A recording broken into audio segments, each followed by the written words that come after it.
Bloomberg Audio Studios. Podcasts, radio, news. You're listening to Bloomberg Businessweek with Massar and Tim Stenovec on Bloomberg Radio. Well, there's perhaps no name that's more associated with the AI euphoria we've seen over the last couple of years than Nvidia. Shares up about 900% since the start of last year. And according to our next guest, it's the best performing U.S. stock in history. Take him as senior technology writer for Barron. He's a former columnist for Bloomberg Opinion. He's back. He's got a new book out today. It's called The Nvidia Way, Jensen, Huang, and the Making of a Tech Giant. Tay joins us here in the Bloomberg Interactive Brokers studio. Tay, welcome. Thanks, Tim. It's so great to be here. Thanks, Carol. Yeah, congrats on the book. So if you were, I remember when I was a teenager walking by a computer and it had an Nvidia logo on it. Mm-hmm. I think it was like a sticker because this person was a gamer. Then I went decades without hearing about Nvidia until the crypto boom in 2016 or so. If you weren't a gamer or a tech analyst, Nvidia might not have been on your radar until the last couple of years. I went back and looked at market cap. It was shy of a $20 billion company until around 2016. It's $3.3 trillion now. When did Nvidia get on your radar? Well, I was there from the beginning because I was addicted to computer games and video games. So ever since it started in 1993, I'd say about starting in 1998, they started to make the best PC. That's around when they went public too? Or was it they went public in 1999. But okay. What really changed was there's this game called Quake, written by John Carmack. He's probably the most famous video game programmer of all time. He also programmed Doom right before that. So these two generational games kind of exploded the PC computer gaming market. 3DFX, which is actually the leading 3D graphics chip company before Nvidia, when Quake came out, their revenue went from $4 million to $200 million in a year and a half. So that really created the market, this game called Quake by John Carmack. And I think almost every computer video game person knows this game in the 1990s. So how did they get to be the company that we talk about nonstop today? And I'm looking at a chart going back to 1998. And for a long time, it kind of moved along and didn't do much. And then you go to kind of late in 2022, and then it just took off. Mm-hmm. Well, it was still a great company in the first 10, 15 years. I think it was the fastest growing company to get $1 billion run rate. It beat Broadcom in the first 10, 15 years. So this is a very fast growing, strong company. It's just on a different level now where it's right behind Apple, but it was the most valuable company for a big part of this year. So it all started with the 3D graphics, and then programmable GPUs, and then CUDA, and now with tensor cores and AI chips. And Jensen Huang, who's the co-founder and CEO, every single major computer shift in computer chips and 3D graphics, he's learned to position NVIDIA to take advantage of it. I compare him in the book to Reed Hastings with Netflix. Hastings had this intuitive sense that someday we're just going to watch video over the internet. Mm-hmm. But the technology wasn't ready yet. So he started the DVD buy rental business and just stayed around and invested in the technologies. And when the internet infrastructure with broadband got good enough for consumers and the video streaming technology was there, he jumped on it and was the first mover and dominated that market. Jensen and Nvidia did that with 3-4 different markets. Every single time he positions the company, he doesn't know exactly when it's going to take off. Maybe it's 5 years from now, maybe it's from 7 years from now, but he positions the company, invests tremendous amount of capital in R&D, and the software ecosystem is actually a huge competitive advantage that he invested in. Well, let's talk about him as a leader, him as a visionary. You spent some time with him during the writing of this book. You interviewed him earlier this year. What would you say it is about his personality, his leadership style, the way he conducts himself that has created this culture at NVIDIA that has allowed it to not just succeed, but dominate? I would say there are 3 pillars, and the NVIDIA way is basically the Jensen way, because he's there from the beginning and created this Remember, culture. There's a Netflix way too. Oh, well. But this is this is Jensen's way. Okay. And I would say 3 pillars are insane work ethic, talent cultivation, and speed and velocity. So I'll just talk through each 3. Work ethic, no one works harder than Jensen. He is reading 100 emails from his employees every day. He works all weekend. Elon Musk? Maybe Elon Musk is up there. Sorry.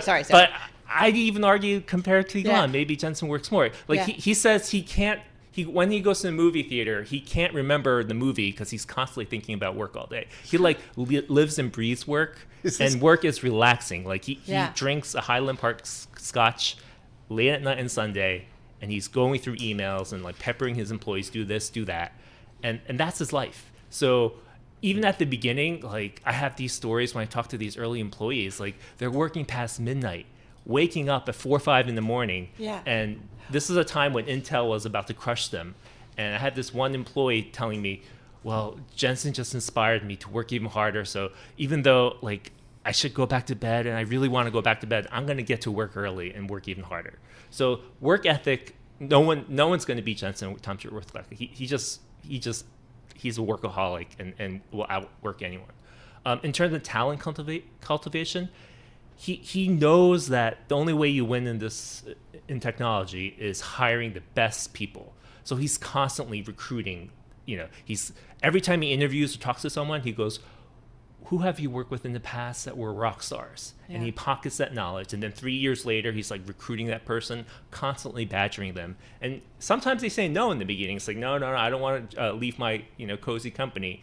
But he usually gets the people. And then they stay for 25, 30 years.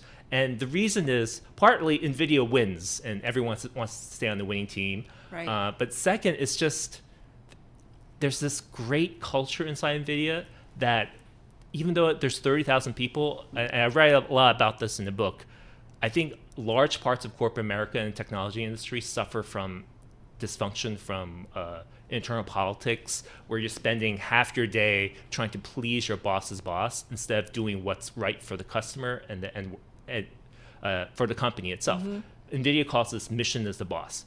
Make sure you're making decisions where you're fulfilling the company's mission, not all the Game of Thrones type internal infighting. The other big part is when I talk to NVIDIA employees that leave NVIDIA, they can't adjust to the new companies when they go to Google, Microsoft, Apple. Because there is so much endless meetings, internal paralysis. Like one person said, it's like swimming through quicksand. And I think they should just retire and count their money.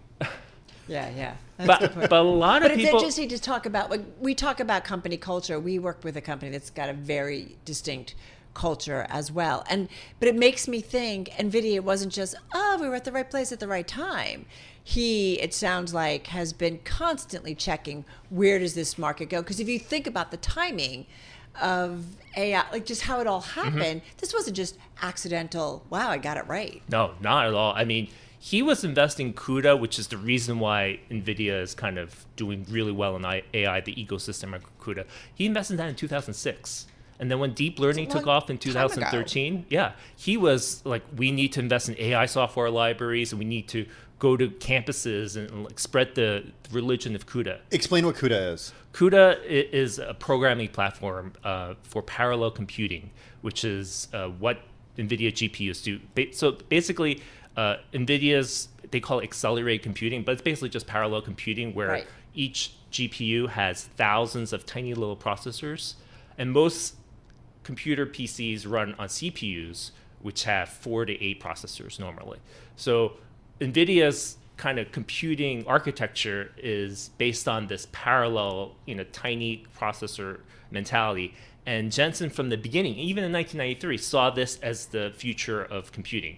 Like, you're going to break apart all the workloads into tiny little processes, and they're going to work on GPUs. And he saw that from the beginning, that this is the way the world of computing is going to go. So when AI took off, NVIDIA But it was 16 years. So that's amazing. Like how does you kind of keep going?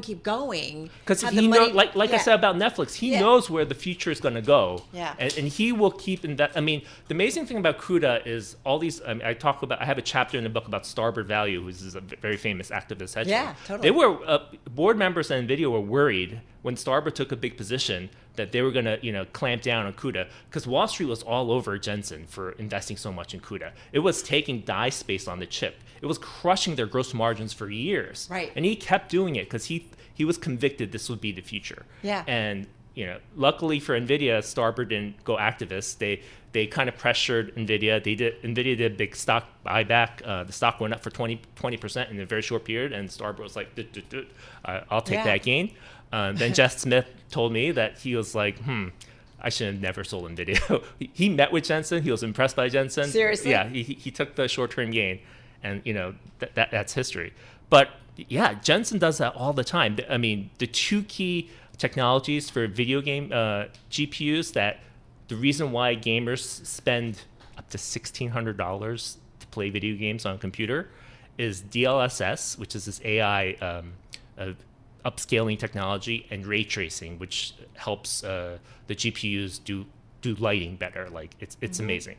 He invested in ray tracing for 10 years before it was commercialized. Like 10 years. Most companies will invest it for 2-3 years and then give up. DLSS took 6 years, right? So this is a company where he tells me like he's paranoid about getting disrupted by he's a student of history and all that stuff. And they're coming for him. Yes. Every company is coming for him, and he knows that they're going to come up from underneath, and companies get complacent. And that's the thing. He is paranoid about being complacent. So he knows that one thing he said, if you don't invest, you're dead in technology. He knows that. Which is so true. Begs the question to me, so what is he looking at next? And I don't know if he gave you any clues, but don't go anywhere, because we're going to do a little bit of news, and we're going to come back with Tae Kim, senior technology writer over at Barron's, former Bloomberg opinion columnist, and his new book out, The Nvidia Way, Jensen, Huang, and the Making of a Tech Giant. We're going to continue our conversation. You're listening and watching Bloomberg Businessweek. I want to get right back to Tae Kim, senior technology writer for Barron's, a former columnist for Bloomberg Opinion. He's got a new book out. It's out today. It's called The Nvidia Way, Jensen, Huang, and the Making of a Tech Giant. Tae joins us here in the Bloomberg Interactive Brokers studio. When we were talking before, you were talking about the paranoia about competition coming for Nvidia. It's a question that we ask Ian King all the time when he's on our program. Like, who is coming up? This is capitalism. This is like the way that efficient markets work. If something is incredibly successful, you're going to have other players try to enter the market.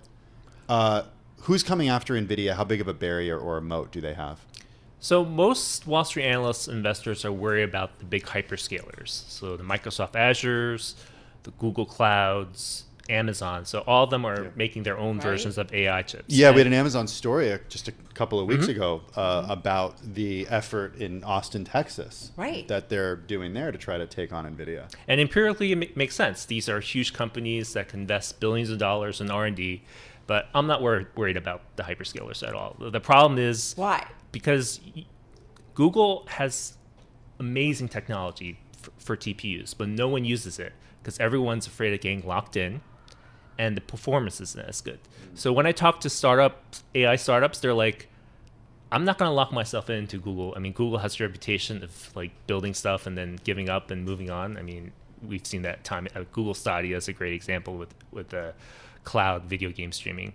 And no one wants to get locked into one vendor. And with NVIDIA, you get the best performance. So also the most important thing is NVIDIA with CUDA has been optimized for over 15 years. So if you ever have a problem, you could look up and say, oh, this is how we fix it. And they ironed out all the bugs. And if you're an AI startup, you have 100 problems you're working on. One CEO told me, I don't want another problem where if you port your software to a different AI chip platform, you always have problems. It's like going from x86 to PowerPC back in the day. So you don't want that problem. And then the other problem is NVIDIA is great.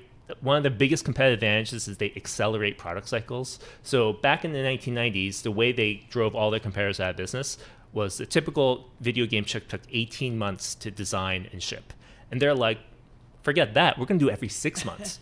And because the work ethic and relentless execution, it drove all the competitors out of business. So last October, it took them 2 years to make a major GPU chip platform.